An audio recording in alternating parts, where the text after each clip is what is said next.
At 75, I no longer chase flawless skin. I've learned to listen to it instead. My name is Dr. Esperanza, and for 45 years I practiced dermatology in the heart of Oaxaca. Most people assume I must have access to the most advanced equipment, the most expensive creams, the latest treatments. But every morning before I even sip my tea, I do something very simple. I stand in front of the mirror and look at my own face, closely, quietly, not through a magnifying lens, not under clinical lights, with my bare hands, with these fingertips that have touched thousands of patients over the decades. But today they learn from my own skin. You see, there's a secret most people overlook. It's not technology, it's not luxury, it's attention. The truth is this: your skin does not reflect the money you spend. It reflects the care you give. It responds to ritual more than rescue, to your daily habits more than any fancy product. Some patients look at my face and say, "Doctor, your skin is glowing. What do you use?" And I smile because the answer is not what I use, but what I do. There is a quiet wisdom in repetition, like watering a plant at the same hour each morning, like greeting the sun before the world wakes. Small acts, done with intention, repeated with love. Over the years, I've come to believe something surprising, even to myself. Skin does not age from time, it ages from neglect. And healing does not come from a bottle. It comes from the warmth of your own hands. What I'll share with you today isn't a miracle cure. It's not glamorous. But after 45 years of experience, I can say this with certainty. The way you touch your skin each day will change the way your skin touches the world. Let's begin there. I used to tell my patients, be gentle with your face. Treat it like something sacred. But in the quiet corners of my own routine, I was doing the opposite. I, Dr. Esparanza, dermatologist of 45 years, was rushing through the very rituals I preached. I scrubbed. I splashed cold water. I wiped my skin dry with a rough towel, as if trying to erase time instead of honoring it. Every day I held needles filled with hyaluronic acid. Every day I smoothed expensive creams onto my patients' faces. But when I went home, I treated my own face like a forgotten canvas. Rough, rushed, resentful. I knew everything about the skin, but I forgot the one thing that mattered most: how it feels to be touched with care. In my 50s, I started avoiding mirrors. The skin under my eyes hollowed. The corners of my mouth drooped like wilting petals. Even the richest creams seemed powerless. And yet I kept telling others what to do, while neglecting myself. There's a quiet shame in that, not because aging showed up, but because I had stopped paying attention. I was a doctor who had become blind to her own advice, a healer who forgot to heal herself. But maybe you've done the same. Maybe you too have these everyday gestures, rubbing, scrubbing, ignoring, all performed without thought, without tenderness. Habits so small they feel harmless, until the mirror begins to whisper otherwise. We become experts at forgetting ourselves. But healing begins the moment we pause, the moment we stop looking at our skin as a problem to fix and start seeing it as a story to care for. That moment came for me in the most unexpected way, and it changed everything. Let me tell you what happened next. She sat quietly in the chair across from me, her hands folded, her eyes soft. "Doctor," she said, "I don't really want a treatment. I just want to look as natural as you do." Her words landed not like a compliment, but like a mirror held up to my soul. That evening, after my last patient had gone home and the clinic lights dimmed, I did something I hadn't done in years. I stood in front of the mirror, not as a dermatologist, not as a professional, but as a woman who had grown old alongside her patients. I looked at myself the way I look at others, with curiosity, not criticism, with compassion, not correction. And for the first time I saw it, the exhaustion beneath the eyes. The lines that told stories no one had asked to hear. The skin that had been touched by everyone, except by me, with kindness. I wasn't neglecting my skin because I didn't know better. I was neglecting it because I had stopped seeing it. I had become so focused on solving other people's problems that I had stopped holding space for my own. In that still moment, under the soft yellow light, I did something radical. I reached up and laid my fingertips gently on my cheeks. Not to fix, not to assess, not to diagnose, but to apologize. To speak, not in words, but in presence. To say, I see you, I've missed you. That night I made a quiet promise, not to buy another cream, not to chase another procedure, but to return to the most basic, most powerful medicine I know. Daily touch, thoughtful attention, simple affection. From that moment forward, I no longer approached my face like a project. I approached it like a conversation, a relationship, one that I had neglected but could begin again. And that was when everything began to change. Let me show you how. Let's begin where everything begins, with water. Not magic water, not bottled promises in shiny packaging. Just lukewarm water and the way your hands meet your skin. You see, the moment most people harm their face isn't from a bad product. It's during the simplest act of the day, face washing. We splash, we scrub, we rub like we're trying to erase the years. But skin doesn't need erasing, it needs embracing. Cold water, it shocks the pores shut, trapping toxins inside. Hot water, it strips the oils your skin needs to stay soft and resilient. The right water, aqua tibia, that gentle warmth just above body temperature. Like bath water for a newborn, it coaxes your skin open without fear. Now the method.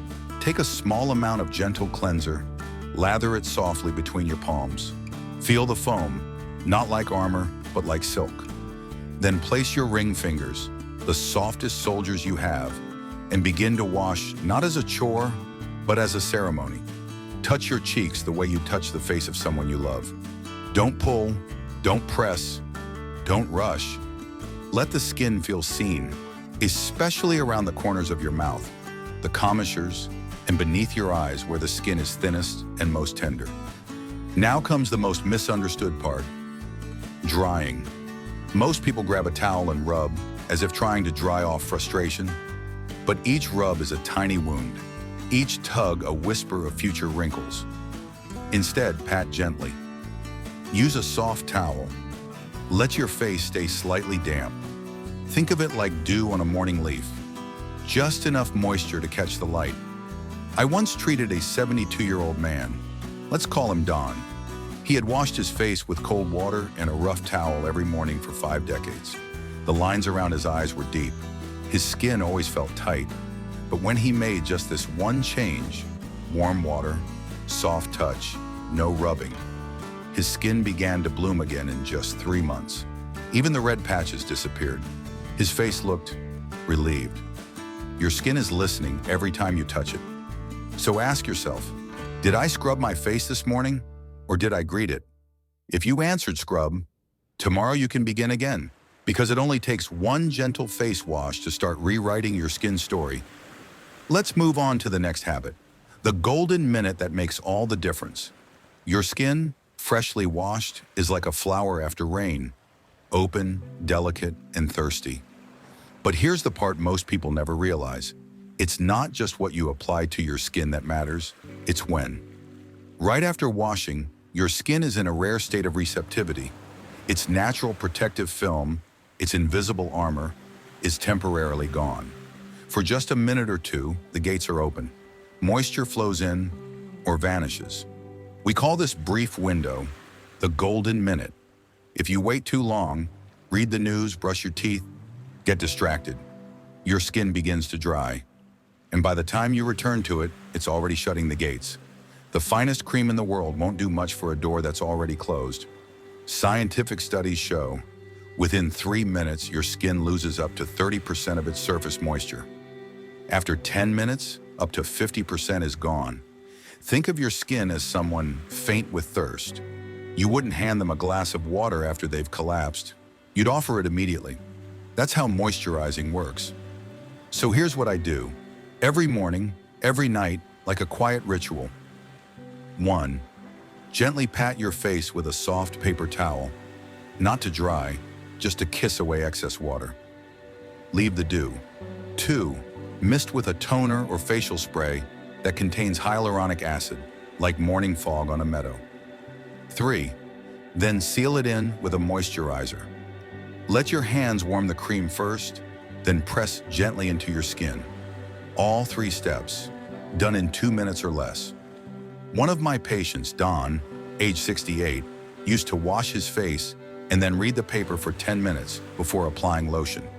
He said his face always felt tight, irritated. After we changed just the timing, nothing else, his skin softened within a week. The right product at the wrong time is like watering a plant after the sun has dried the soil. The moment matters more than the bottle. So tomorrow when you wash your face, don't wander off. Stay present. Let your hands move slowly, with care. Catch that golden minute. Let your skin drink while it's still listening. We've touched the face. We've restored its thirst. Now, let's follow the path downward, to the bridge beneath your beauty, the neck. If the face is the blossom, then the neck is the stem that holds it high. And yet, how often do we forget this tender bridge? We slather creams on our cheeks. We pamper the eyes.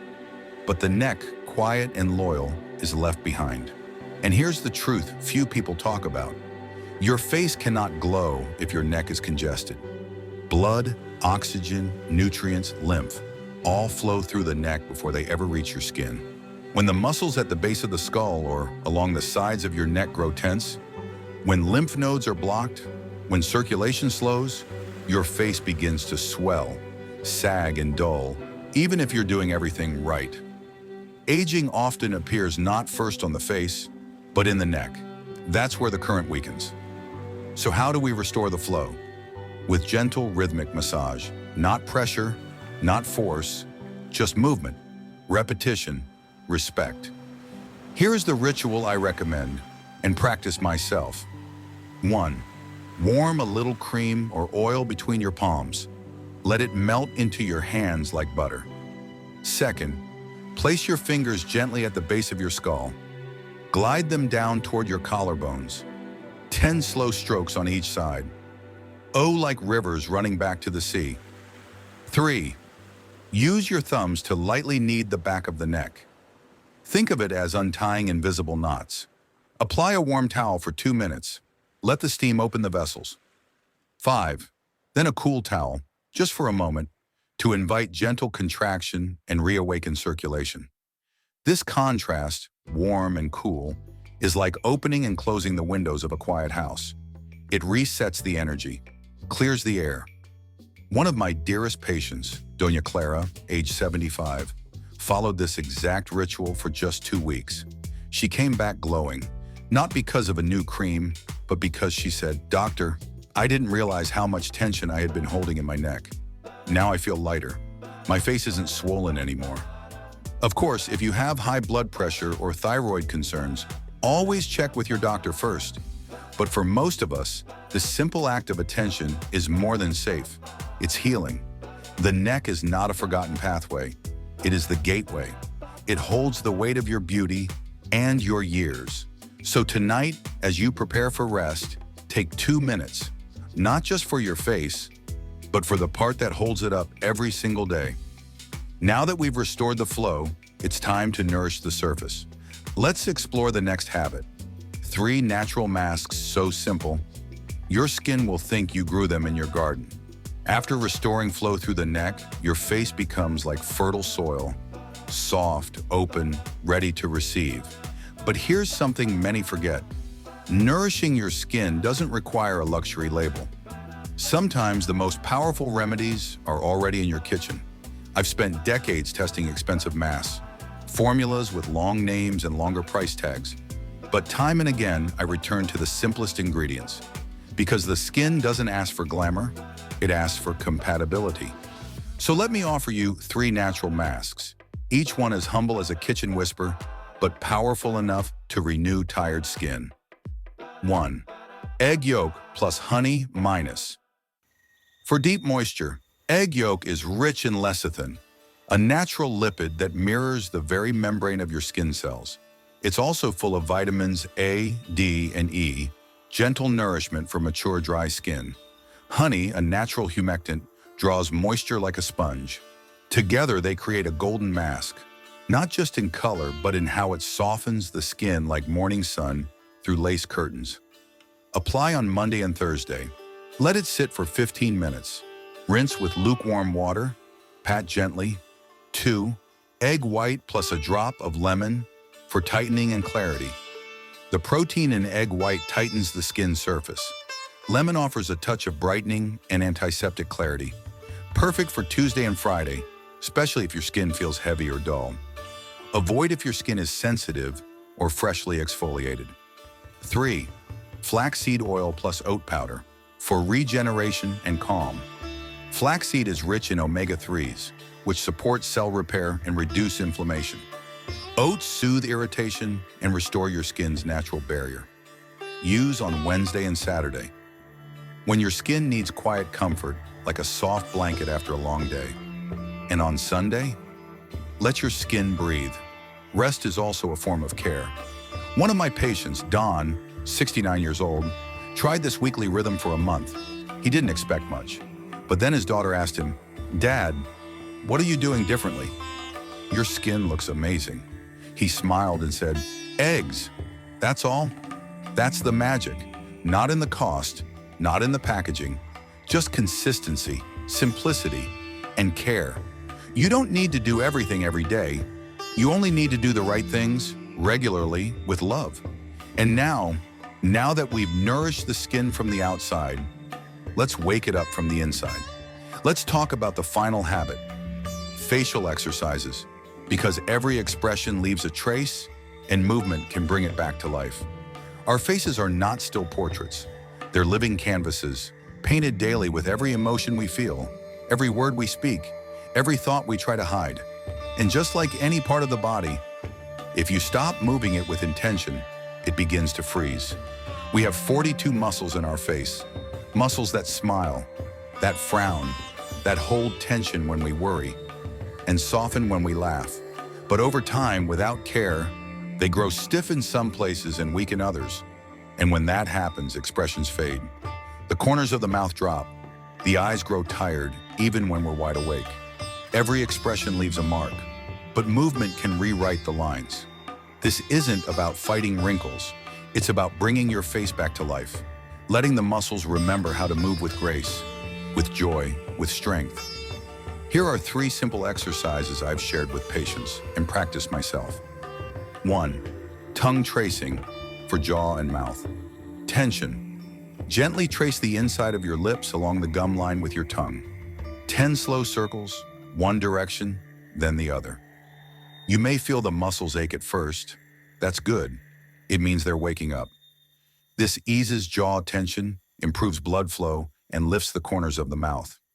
You can do it while waiting for tea to steep or walking through the garden. 2. Exaggerated vowels to reactivate expression. Say A, E, I, O, U. But don't whisper.